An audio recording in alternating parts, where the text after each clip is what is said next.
Continuamos con las actuaciones procesales para concluir lo que es la primera lección de este diplomado. Las actuaciones procesales las encontramos del artículo 126 al artículo 230 del CPC-N. Quiero que leamos el artículo 126 para que estemos claros quiénes son los que pueden realizar actuaciones procesales. El 126 nos manifiesta que las actuaciones procesales son llevadas a cabo por las partes, la autoridad judicial, sus auxiliares y los terceros ligados al proceso. Debemos de tener en cuenta en cada actuación procesal que realicen las partes, debe de privar lo que es la licitud, la utilidad, la pertinencia, la claridad, debe de ser de buena fe, se debe de cumplir en el lugar, en el tiempo oportuno, idioma, forma. Me detengo en esto. Lugar,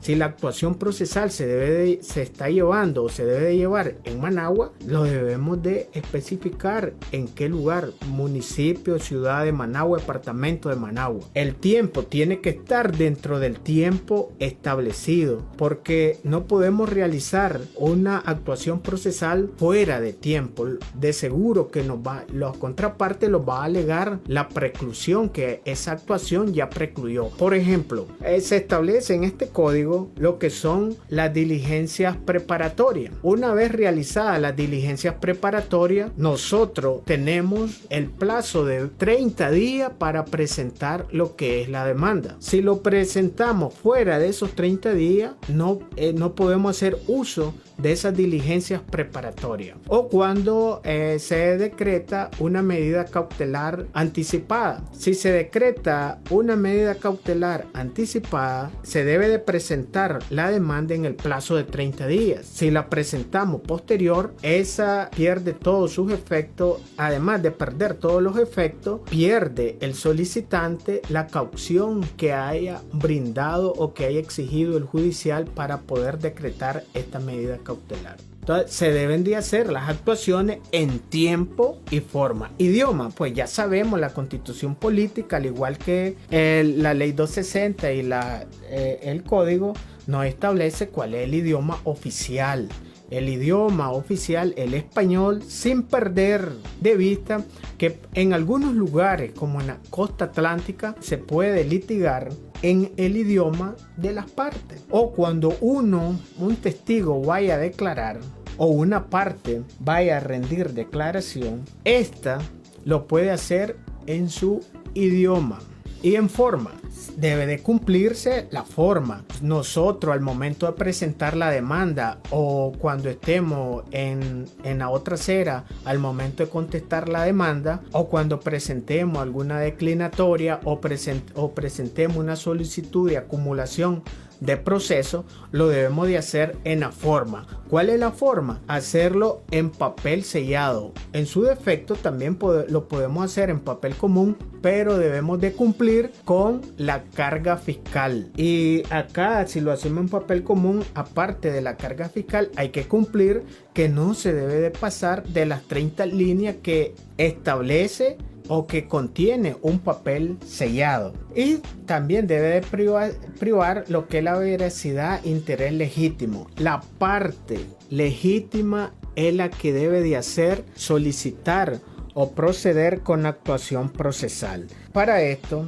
es necesario que aprecien el artículo 127, que nos habla sobre las generalidades de las actuaciones procesales. Y las actuaciones procesales de las partes, esto ya lo decíamos anteriormente, inicia con la demanda, no necesariamente con la demanda, porque ya les adelantaba que son temas de estudio más adelante de este diplomado, lo que son las diligencias prejudiciales, la anticipación de la prueba y lo que son el decreto de las medidas cautelares anticipadas, o sea, antes de la demanda. Antes de la demanda se pueden ejercer estos tipos de actuaciones, pero por así decirlo, la primera actuación de las partes es la demanda. Y con esto hay que cumplir los requisitos que nos establece el 420 y el 421, que serían los anexos de la demanda. Igual la contestación de la demanda o reconvención, sería el demandado, sería su primera actuación. Y las audiencias y los alegatos finales. Las actuaciones procesales del órgano jurisdiccional, estas actuaciones se deben de ventilar a través de las providencias, autos y sentencias, los cuales estos deben de ser comunicados a las partes a través de los mecanismos de comunicación que establece el CPCN. Con las actuaciones judiciales, el judicial, recordemos que él es el director del proceso y una vez presentada la demanda, el judicial está en obligación de actuar oficiosamente con el siguiente acto procesal que sigue. Las generalidades de las actuaciones procesales, pues ya le decíamos que hay que apreciar el artículo 127, pero no cabe más que recordar que con esto se requiere derecho de obtener y recibir información. Este es un principio constitucional. Cualquier persona que está siendo demandado debe de obtener toda la información necesaria de los hechos por los cuales se están demandando. Las audiencias son públicas. No tan así, decíamos que opera la publicidad, pueden ser a puerta cerrada. Tal es el caso del artículo 141, que puede darse una audiencia a puerta cerrada. El acceso, las partes deben de tener acceso al material, al proceso. Las partes representantes legales o sus representantes legales, los abogados, funcionarios públicos autorizados por la ley, previo autorización de las partes. Las personas de docencia o investigación, la actuación pendiente de notificar no puede ser examinada por las partes. Acá en el penúltimo caso que dijimos, previa autorización de las partes, es para los fines de docencia o de investigación. Hay personas que realizan o están realizando alguna investigación sobre determinado tema y es de interés de esta estar presente o darle el seguimiento correspondiente a este proceso. En este caso debe de estar autorizado para que pueda seguirse. Siguiendo con las generalidades, el abogado que participa como asistente jurídico y no es apoderado debe de firmar junto a la parte lo escrito. Pueden apreciar esto en el artículo 86, 127 y 138 del CPCN. Las denominaciones inmediatas, téngase en cuenta, requiero que no se los olvide, que cuando en este código se hable de la palabra inmediata, tan pronto o cuando no haya plazo especificado que se debe de cumplir en determinado momento, se entenderá que debe de realizarse en el plazo de las siguientes 24 horas, o sea, un día. Para esto hay que observar el artículo 131 y caemos a lo que antes que pasemos a las comunicaciones, quiero que miren lo que son los cómputos de los plazos. El 134. Los plazos comenzarán a correr desde el día siguiente de aquel en que se hubiere efectuado el acto de comunicación del que la ley haga depender el inicio del cómputo y se contara en ello el día del vencimiento que expira a la medianoche. No obstante, cuando la ley señale un plazo que comience a correr desde la finalización de otro, a aquel se computará sin necesidad de nueva notificación desde el día siguiente del vencimiento a este. En el cómputo de los plazos señalados por día se excluirán los inhábiles, salvo los supuestos de habilitación establecidos en el artículo sobre la habilitación. Para efecto de los términos judiciales, los días sábado y domingo se computarán como un solo día. Los plazos señalados por meses o por años se computarán de fecha a fecha. Cuando en el mes del vencimiento no hubiere día equivalente al inicial del cómputo, se entenderá que el plazo expira el último día del mes. Los plazos que concluya en día inhábil se entenderá prolongado hasta el día siguiente hábil. Preclusión de plazo y término. Transcurrido el plazo o pasado el término señalado para la realización de un acto procesal de parte, se entenderá irrevocablemente precluido por el solo Ministerio de Ley, salvo caso fortuito o causa de fuerza mayor apreciada por la autoridad judicial. En este caso hay que justificar por qué hemos caído en caso fortuito o la fuerza mayor. La tenemos que probar al judicial, no la podemos alegar solo por alegarla. Ojo con hacer alegaciones que solo pretendan acarrear la dilatación del proceso. Nos pueden poner una multa de 1 a 2 salarios mínimos. El secretario o secretaria dejará constancia del transcurso del plazo por medio de la diligencia y dará cuenta a la autoridad judicial a fin de que dicte la resolución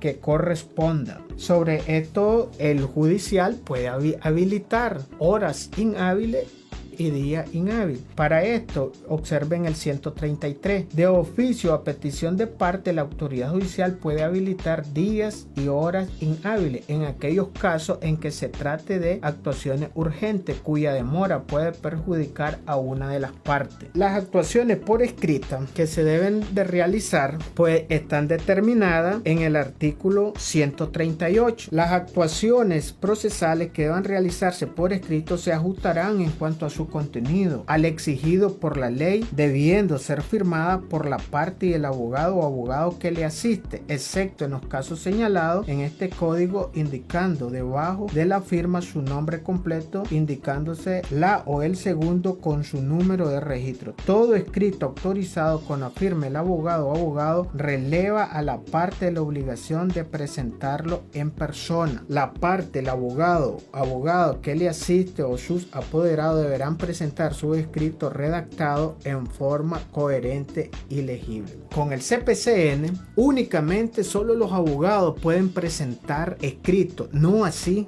las partes. El artículo 139 nos señala las actuaciones orales. ¿Cuáles son las actuaciones orales? Y caemos a lo que son las comunicaciones, las clases de comunicaciones. Esto lo vamos a encontrar del artículo 144 en adelante. Y para esto tenemos la notificación, el emplazamiento, citación, intimación judicial, exhorto, mandamiento y oficio. Todas estas clases de comunicaciones procesales son muy conocidas por nosotros. Todos nosotros manejamos al menos estos tipos de comunicación. Se debe de tener en cuenta el artículo 114 de la Ley Orgánica del Poder Judicial, al igual que el artículo 113 de la Ley del Poder Judicial cuando hablemos sobre el auxilio judicial. Y miremos un poco rápido sobre la notificación. Para la notificación, ubiquémonos en el artículo 148. Hay que hacer la concordancia con el 143, 152 y 153. Es necesario recordar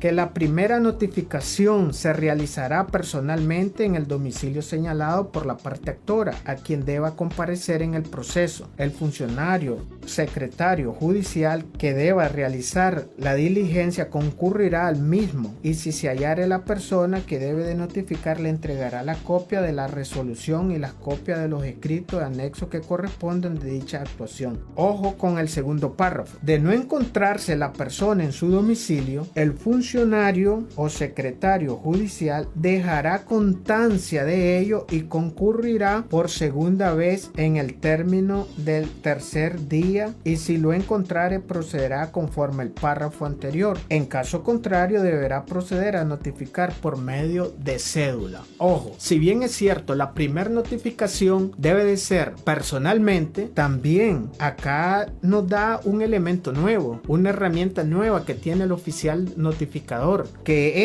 al no encontrarlo debe de presentarse sin ninguna solicitud que realicemos las partes. El oficial notificador debe presentarse al tercer día al mismo lugar para notificar al demandado. En este caso, si se encuentra, pues lo notifica. Si no se encuentra, lo notifica mediante cédula. Y la notificación por cédula, ustedes lo van a observar en el artículo 149. Cuando el destinatario de la comunicación se encuentra en su domicilio y se niega a recibir la copia de la resolución o la cédula, o no quiera firmar la diligencia que acredite la entrega, el funcionario funcionario, secretario judicial le advertirá sobre la obligación que le impone el artículo sobre la notificación. Si el destinatario insistiere en su negativa, se le hará saber que queda a su disposición en la secretaría del juzgado o tribunal la copia de la resolución o cédula, produciendo sus efectos la comunicación de todo, lo cual quedará constancia en la diligencia. Hay que apreciar el segundo párrafo. Si quien deba de ser notificado no se encontrara en su domicilio, la diligencia se llevará a cabo con su cónyuge o conviviente en unión de hecho estable, hijo e hija, persona de servicio o habitante de la casa, todos mayores de 16 años. Si no supiere o no quisieran firmar, se expresará así, dejándose constancia de la diligencia que suscribirá el funcionario secretario judicial. Acá sobre la notificación, pues esto es obligación de la parte del demandante señalar el domicilio en principio para escuchar las futuras notificaciones y señalar el domicilio del demandado para que sea notificado, para que lo emplacen. En el escrito de la demanda se puede señalar no únicamente solo un domicilio, se puede señalar tanto su domicilio habitacional, su domicilio laboral o cualquier otro domicilio donde el demandado se pudiese encontrar. También tenemos lo que es la notificación por edicto, y a esto nos refiere el artículo 152. Cuando el destinatario de la comunicación careciere de domicilio conocido, se ignore su paradero, la autoridad judicial mediante providencia mandará que se haga la comunicación por edicto, fijando la copia de la resolución o la cédula en la tabla de aviso, que deberá estar ubicada en un lugar visible de fácil acceso. Los edictos se publicarán en la Gaceta Diario Oficial, en un diario de circulación nacional por 3 veces con intervalo de 5 días hábiles a costa de la parte interesada. La copia de dicha publicación se deberá agregar al expediente. Si desconocemos el domicilio del demandado, pues tenemos otra alternativa para poder iniciar el proceso. El hecho que no sepamos dónde habita actualmente no es objeto que no puedo iniciar mi demanda. Recordemos que la demanda no puede prescribir. Al momento de presentar la demanda, nosotros tenemos que hacer un estudio si esa acción no está prescrita, porque si está prescrita, lo más seguro que nos van a alegar la prescripción de la misma. Dentro de los principios de las comunicaciones procesales encontramos principio de notificación. Toda resolución debe ser notificada a los interesados. Cuando estamos en una audiencia, pues ahí quedamos notificados. No es necesario que posteriormente, o no creamos que posteriormente nos van a llegar a notificar sobre lo resuelto en la audiencia. Las partes quedan notificadas en la audiencia sin ningún formalismo. Sobre la subsanación, notificada la parte, si no denuncia la nulidad de la diligencia en su primera diligencia, se convalidan. Hay convalidación siempre y cuando estos sean nulidades relativas. Las notificaciones deben hacerse el mismo día de dictado o al día siguiente. Estos son como regla general. Notificaciones: designación del domicilio, notificación por cédula, notificación por edicto y notificación usando los medios tecnológicos, medios telemáticos. El auxilio judicial: deber de auxilio judicial entre órganos. Recordemos lo que establece en este caso la ley orgánica del Poder Judicial. El deber de los órganos judiciales de brindarse auxilio o la reciprocidad entre los mismos. Los actos de comunicación se acompaña copia o cédula correspondiente.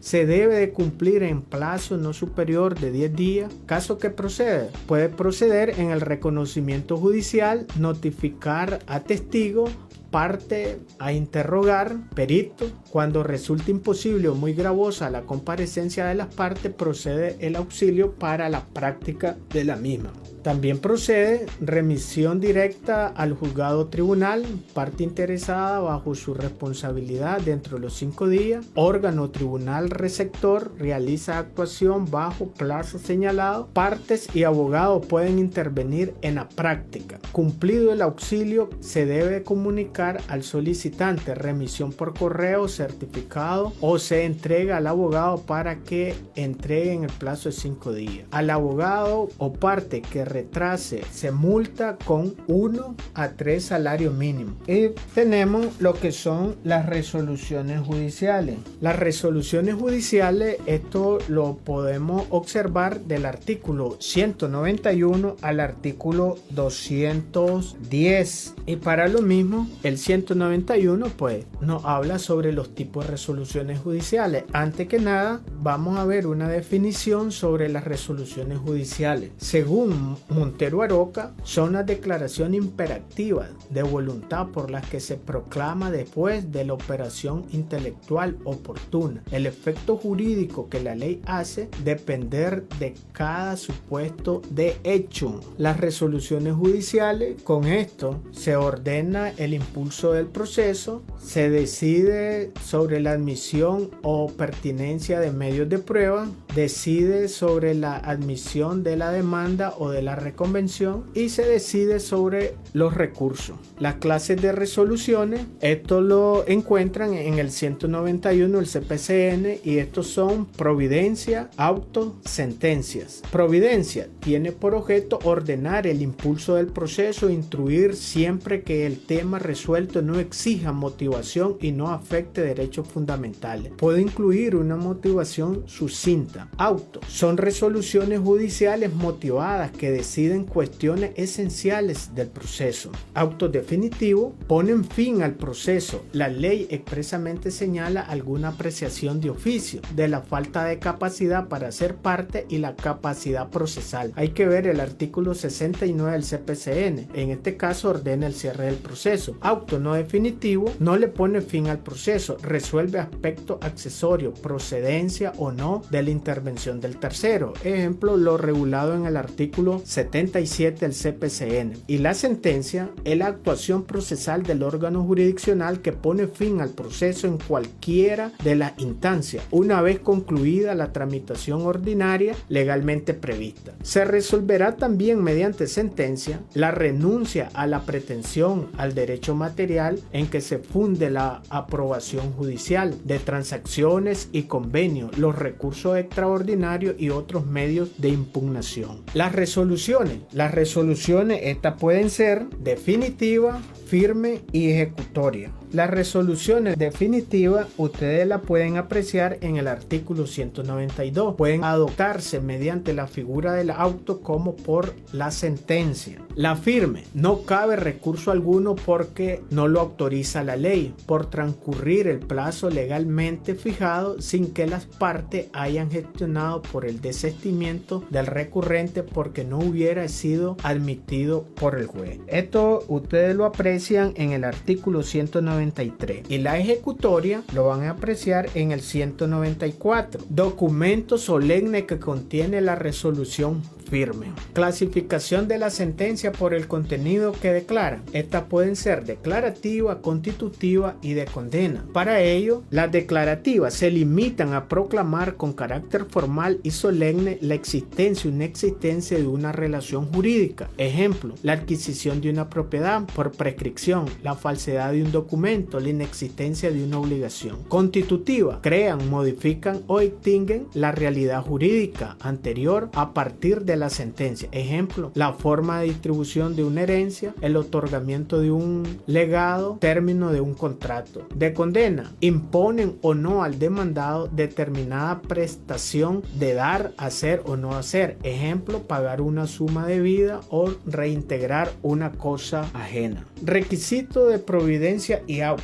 Los requisitos formales de las providencias, eso lo encontramos en el artículo 196. Se limitarán a expresar lo que por ella se mande, se expresará el fundamento de derecho aplicable. Los requisitos formales de los autos, hay que ver el artículo 197. Serán siempre motivados y fundados, conteniendo antecedentes de hecho y los fundamentos de derecho. Los requisitos generales, hay que cumplir con los requisitos generales. El nombre del juez, tipo de recurso que cabe. Es obligatorio que el judicial al momento de resolver la sentencia debe de especificar el tipo de recurso que cae. Miren el artículo 195. La estructura formal de la sentencia en el CPC. Fallo. Pronunciamiento sobre la pretensión y alcance de la condena en su caso. Pronunciamiento sobre la condena en costa. Se podrá emitir el fallo de forma oral o se emite oralmente y se notifica la sentencia a través de cédula. Estructura formal de la sentencia. En el CPC tenemos lo que es el encabezamiento, antecedentes de hecho y los fundamentos de derecho. En este caso de los antecedentes ya nosotros manejamos todo lo concerniente sobre este punto, y los fundamentos de derecho es la fundamentación jurídica que debe de realizar el judicial tanto para los autos como para la sentencia. O sea, en los antecedentes se debe de hacer un resumen de pretensiones y resistencia, hechos, bases de las alegaciones, referencia a pruebas practicadas, hechos probados. En los fundamentos de derecho, párrafos separados y numerados, se debe de ir separadamente en la sentencia y la numeración de los párrafos. No podemos de resolver en un solo párrafo toda la pretensión o las pretensiones. Los puntos de derecho fijados por las partes y las cuestiones controvertidas, dando las razones y fundamentos legales del fallo que haya de dictarse con expresión concreta de las normas jurídicas constitucionales. Hay que cumplir con lo establecido en la norma constitucional. Además de las normas jurídicas aplicables al caso, incluyen los tratados internacionales ratificados por Nicaragua cuando fueren procedentes.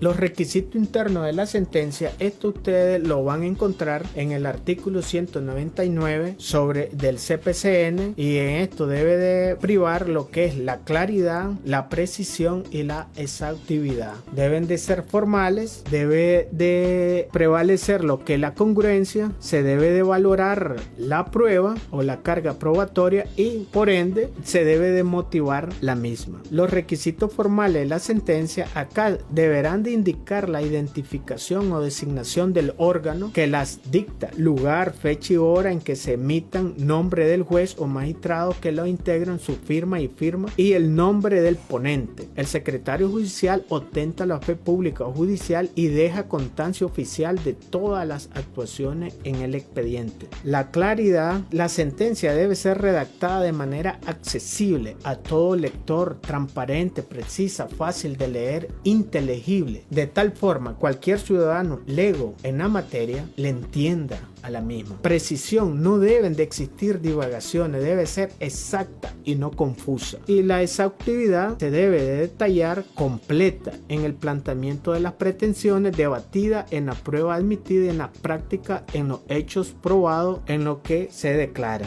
La congruencia, el órgano judicial debe emitir su pronunciamiento dentro de los límites establecidos por lo pedido por el demandante y lo resistido por el demandado. Acá, en este punto, el judicial no puede dar más de lo que se está pidiendo. O sea, aquí a veces se cae en incongruencia y lo que nosotros conocemos, incongruencia de la sentencia, cuando es extrapetita, dando algo fuera de lo pedido en la demanda. Ultrapetita, dando algo más de lo pedido en la demanda. Citrapetita o diminuta, dando menos de lo pedido o no resolviendo las peticiones de las partes. Y omisiva, silencio ante una determinada petición.